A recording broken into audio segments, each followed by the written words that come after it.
All right, everybody, welcome back to another episode of Straight Shot Health Talk. This is your host, Dr. Kevin. We've got a live video in here as well as the recording for the audio podcast. And our guest today is Ms. Sharna Prasad, one of my favorite individuals in the world, a fantastic clinician and an amazing specialist in pain.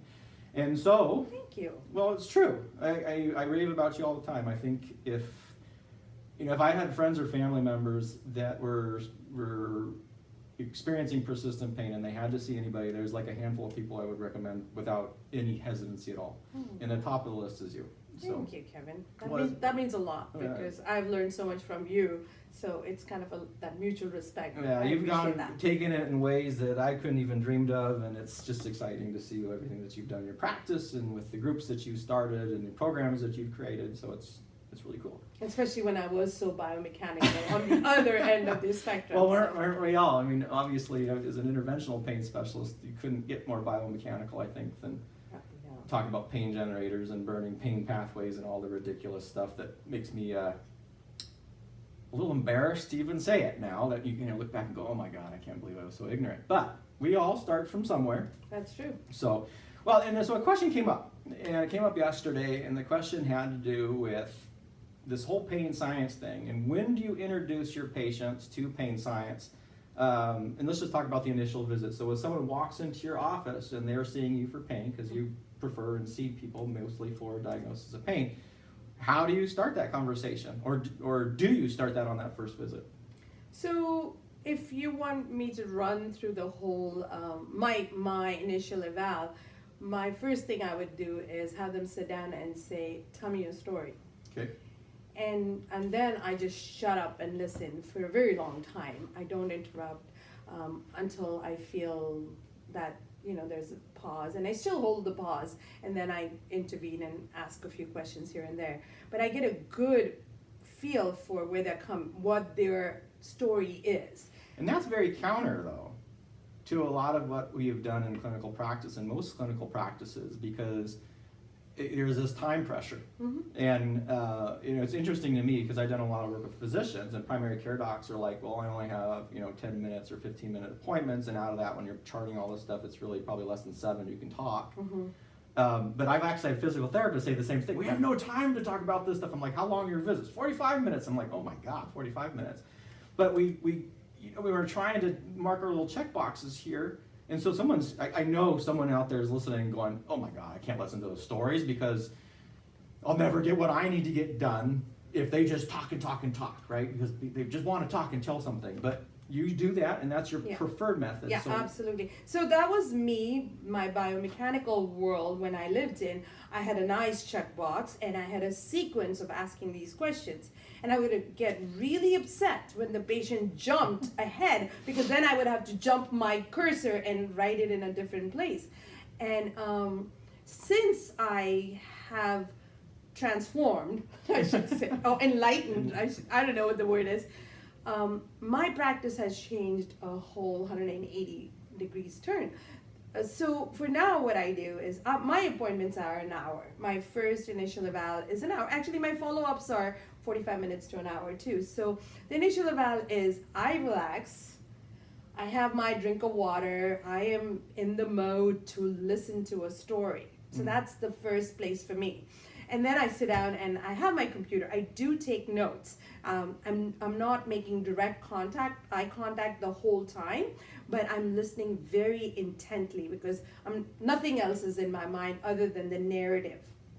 And it's in their words. So I write down everything they say and whatever words they're using in parentheses, because those words might be something I might want to revisit later on. And that is interesting because the funny thing is if you listen more and talk less, they'll tell you everything you need to know. The key contributors, the key drivers. They may not necessarily be aware of that contribution. That's really, I think, where the clinician's job is. But their story, I know, and I know you've said this because you talked about like dropping pearls in your lap, and it's so true. Is I had a couple examples when I was working with residents, and they gave some case studies. And one of them I'll never forget because this was a patient I hadn't seen. But the narrative kept coming back to 5 years, like over and over. And they were, you could tell they had charted and they were using some of the words. And it was 5 years ago, everything was fine. Up until 5 years ago. This happened 5 years ago. This happened 5 years ago. And so the first question I asked was, well, what happened 5 years ago? Yeah. And everybody looked at me like this blank thing. Yeah. I'm like, if you were listening over and over and over, there's this moment in time that we need to return to. But you don't know what those are if you're not actively listening. Yes. And that's my big thing that has changed is we were taught in our biomechanical world that listen to the mechanics of the body. They're having pain with sitting, they're having pain with standing, they're having pain with bending forward, sleeping. What are those mechanical drivers that are causing the pain? Mm-hmm. That's all. Anything else they talk about, just let it go. Just let it go. Let it go. Those are things you don't need. Like, it's like, yeah, yada, yada, yada. And I'm going, are you kidding me? That yada, yada, yada is where all my puzzle pieces are. Mm-hmm. So that I listen to everything. And yes, I do like to use the analogy. They're dropping pearls in my lap. And I am taking those pearls and putting them in a string and putting it back on them. Creating a necklace out of that. No, that's so valuable. So obviously the listening is huge. Yes. But then how do you then incorporate that with the pain science part? Because I know people struggle with this. Mm-hmm. They're like, there's like two phases. One, you're nervous and you're just sort of learning it and you're like, well, how do I talk about this stuff without people thinking I'm crazy? Other parts, you're just like, I just need them to shut up because I want to tell them how exciting this is. Absolutely. So how do you do it? So first thing was I relaxed, right? That's the most important thing for me. I'm here to listen to their story. I'm here to evaluate them because my evaluation is to tell them how their body is strong and not the problems that they have. So we were taught again that to point all the negative parts about their value. They have weakness in their quads, they have weakness in their glutes, they have weakness in their pelvic floor, they have weakness in wherever else, they have stiffness over there, and they have shortening over here, and all that whole thing we were presenting. And it was like, oh, you have this problem, all the problems. And now it's, wait, I had them go on the floor and get up. It's like, oh, sure? Are you sure you want me to go on the floor? I said, yeah, I'm there. So, well, you won't be able to pick me up. I said, yeah, we've got some strong guys in the gym. They'll come pick you up. Don't worry about it. Just go on the floor and see what you can do.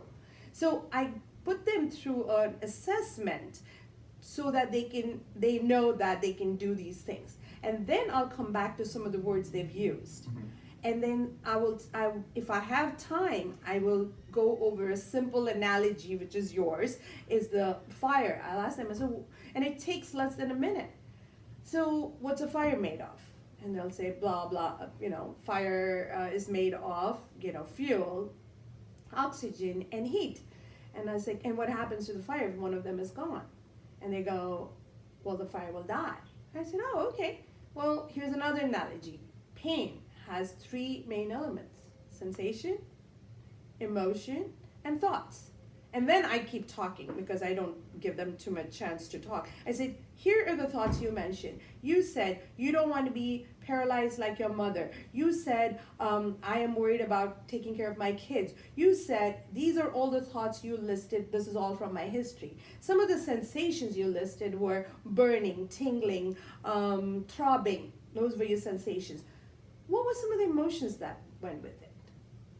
Then I pause and I let them say, and that's when I get the tears, that's when I get the frustration, that's when I hear how upset they are. I say, and you see how this triangle is made. And so what is the easiest place you feel can be reduced? And sometimes they can figure that out, but other times I'll cue them. I said, think about these thoughts. So you believe that you're very weak. How are you weak? You just got on the floor. You just did 13 sit-to-stands in 30 seconds. How are you weak? Are you weak? Well, I'm not that bad, am I? I'm like, no, you're not. You're amazing. You're coming here so strong. But this is affecting you. Doesn't mean your pain is not real. Your pain is very real. Mm-hmm. But these are the contributing factors. This is how it's being constructed. Fire is not simple. It's a complex process.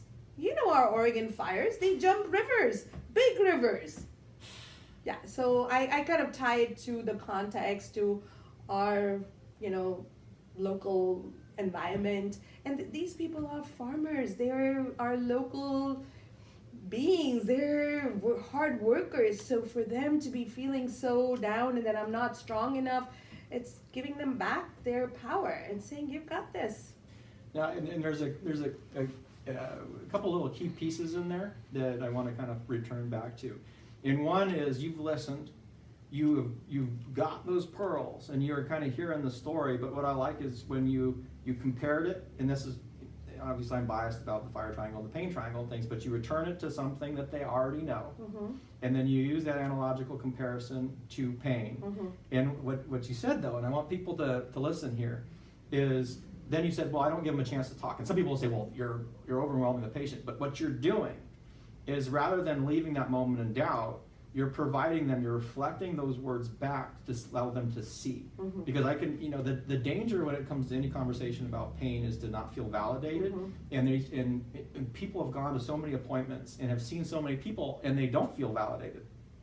So that little moment of time, I just love that. It's like you're listening, and you shift and then you push. And that push is so that you reflect back those words so they know that you've been listening to them. And then the other part I really like about it is that you're only filling in two aspects of the triangle, and then you're letting them fill the third. And the third part is the meaning. Which is so huge. Yeah. It's like oxygen to a fire. Yeah. The meaning of the sensation and that we give, that is so powerful. So for the longest time, I was very resistant to the fire triangle. So it took me a while to get to that and say, it makes perfect sense. So, I am very aware of my resistances throughout this whole process, but once I got it, it was like, this is my elevator pitch. If I don't have enough time, I'm going to use an analogy that everyone can relate to. I used to sit with Adrian Lau's box and show those cards to my patients and read what was written behind it.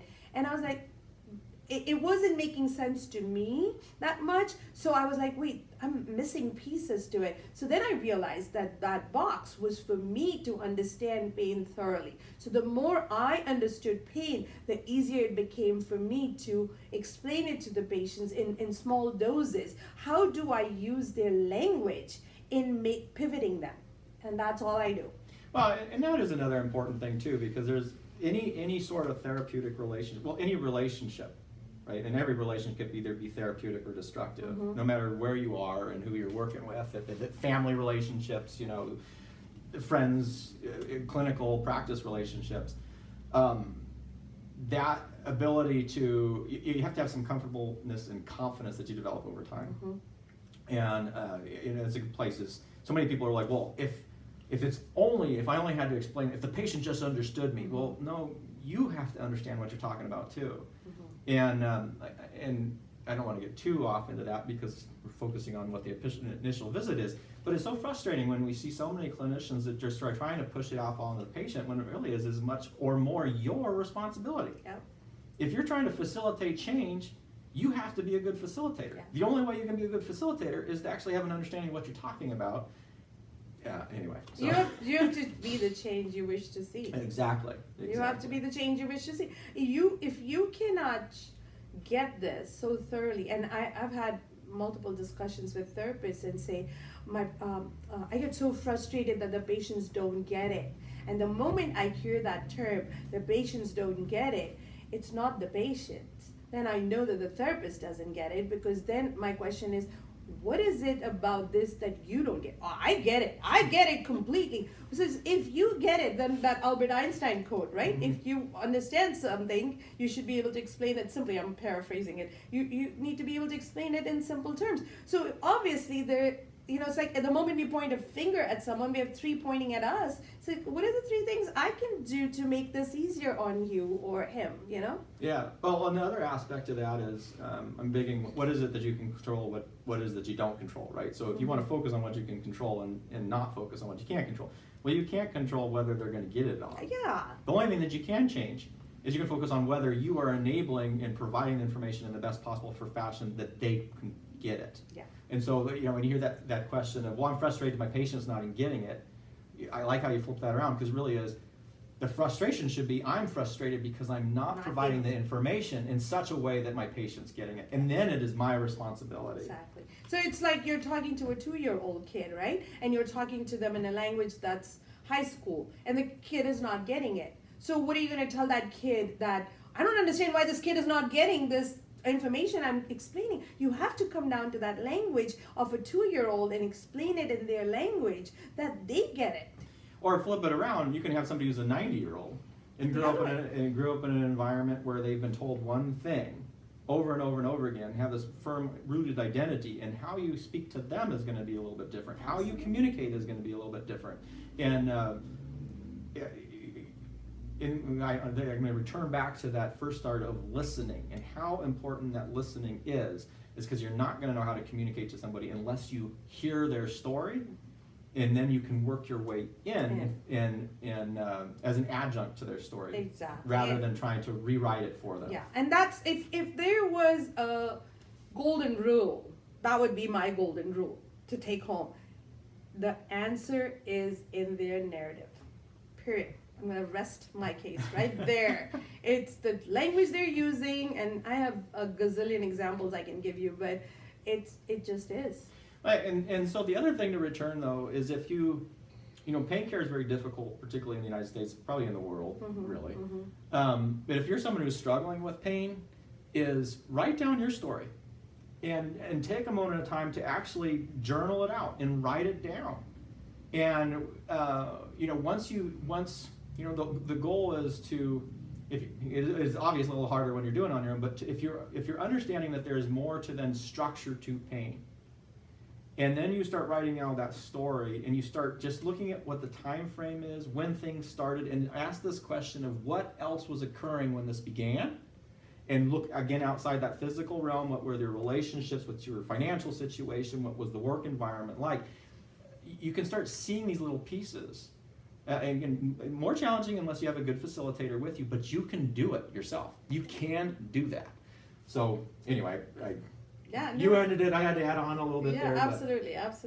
All right. Well, I think this is it. I'm going to just end. I think that's a good little complete thing. That sounds very good. All right. Well, thank you guys, everybody, for joining us today. Until next time, stay well. Thank you.